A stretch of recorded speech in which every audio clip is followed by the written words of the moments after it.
바랍니다. 예, 서울 서초울의 강석훈 의원입니다. 오늘 하루 종일 감사 받으시느라고 수고 많으십니다. 아마 총리실 지금 업무가 굉장히 광범위하게 있어서 다양한 논의들이 오늘 진행되고 있습니다만 저는 지금은 공제회에 대한 질문을 좀 드리려고 합니다. 우리나라에서 각종 공제 조직을 영위하는 조직, 그냥 공제회라고 부르도록 하겠습니다. 약 60여 개로 추정이 됩니다. 실제 이 60여 개도 2011년에 보험연구원에서 인터넷 홈페이지를 뒤져서 찾아낸 것이 한 60여 개 정도 되는데요. 실제 공제회원 조사가 2002년에 총리실이 주관해서 실시한 것이 처음이었고 이때 32개의 공제회를 확인했는데요. 그 이후에는 공제회에 대한 조사가 전혀 없는 것으로 알려져 있습니다. 근데 이제 공제회가 저희가 금년도에 여러 의원님들 같이 공제회 운영 실태를 저희가 좀 보니까 굉장히 17개 정도를 봤는데 대부분의 상당수가 전문성 및 리스크 관리 부족으로 굉장히 부실화될 우려가 있어 보이고 시장 상황에 적절하게 대응하지 못했던 것으로 보이고 있었습니다.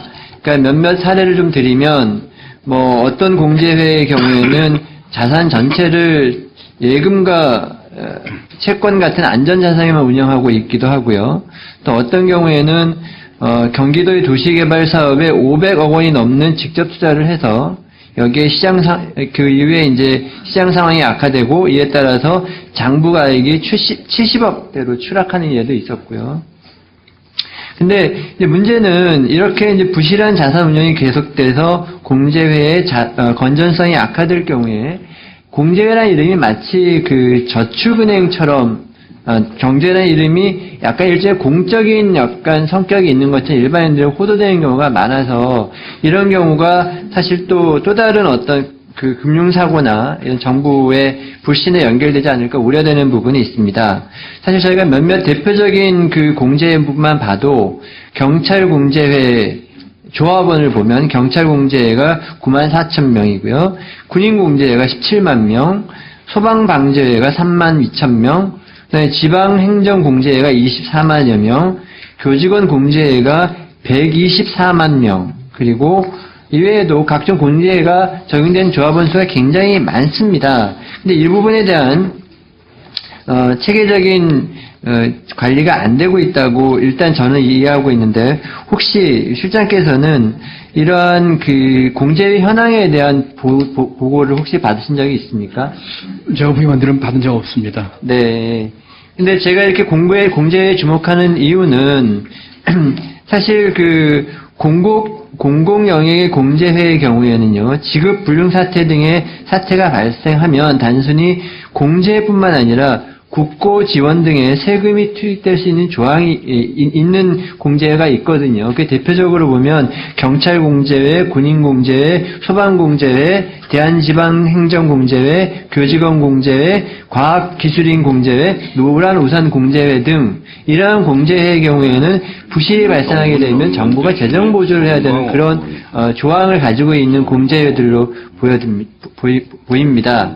그러니까 이런 통관 관리도 안 되고 있고 제가 아까 잠깐 말씀을 드렸듯이 사실상의 금융 리스크 관리나 제대로 된 자산 관리가 이루어지지 않고 있습니다. 그래서 향후에 총리실에서 이런 부분을 좀 총괄 주관하셔서 공제회에 대해서 관리 감독하셔서 국민의 신뢰를 높이는 방안을 검토했을 의향은 없으신지요? 예, 지금 저도 처음 듣는 질의가 돼가지고요. 이 공제회라는 게 기본적으로 이제 회원들 간의 친목과 자기들 간의 이제 파이낸싱이라든지 하는 어떻게 보면 일종의 이제 확대된 계획 같은 모임인데 정부가 어느 정도 개입하는지에 대해서 조금 검토를 해봐야 되겠습니다만은 지금 해당되는 부처별로 연결되는 걸로 알고 있습니다. 저희 총리실에서 이걸 전체로 총괄하는 문제는 한번 검토해 보겠습니다만 지금 이 자리에서 적극적으로 답변드리긴 좀 그렇고 신중히 검토를 해보겠습니다. 예, 그 중에는 100만 명이 넘어가는 공제회들도 많이 있고 건설 근로자 공제회 같은 경우에는 회원 수가 388만 명이거든요. 조합원 수가. 네. 이런 경우 여기서 부실의 문제가 생기면 굉장히 광범위하게 영향을 미칠 수 있으므로 보다 좀 적극적으로 검토해 주시면 감사하겠습니다. 네, 알겠습니다. 예. 그 다음에 세종시 행정 비효율에 대해서 간단하게 좀 말씀을 좀 드리고 싶은데요.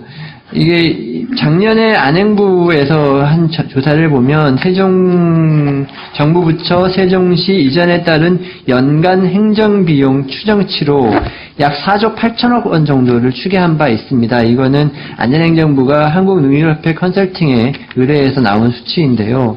근데 이러한 그 광범위한 비용을 줄이기 위한 총리실의 노력이 보다 필요할 것으로 보여지는데, 실제 이런 비율을 줄이기 위한 총리실의 어떤 가시적인 노력이 많이 보이지 않는다라는 것에 좀 지적하고 싶습니다. 예를 들어서 그 세종특별자치시 지원단에서 정착 현황 조사를 했는데, 그 중에 응답자들을 보면 이 중에 만여 명 중에 6,900여 명이 그 출장을 간 적이 있고, 이 중에 월 1, 2회가 3,500명, 월 3, 4회가 1,900명 이렇게 돼서 사실 월 3, 4회 출장을 간다고 하면 일주일에 한 번 출장 가는 건데, 이런 식으로 해서 굉장히 출장 횟수가 굉장히 많고, 그 이외에도 이런 걸 줄이기 위한 영상회의실 이용 실적인 영상회의실을 이용해 본 경험이 있다는 사람은 3.7%에 불과하고, 그 다음에 스마트 워크센터를 이용한 경험이 있다는 사람도 10.2%에 불과합니다. 또한 여러 가지 각종 저희가 회의 주재한 성과를 보면 2013년 9월 16일까지 정홍원 총리가 주재한 국무회의, 국가정책조정회의 등 총 49회의 회의가 중 44회가 정부 서울청사에서 열렸고, 세종청사에서는 단 한 회만 열렸습니다. 김 실장께서 주재하신 회의도 43회 회의 중 42회가 서울청사에서 열렸고, 다른 차장님의 경우에도 비슷합니다. 물론 초반에 여러 가지 이 문제,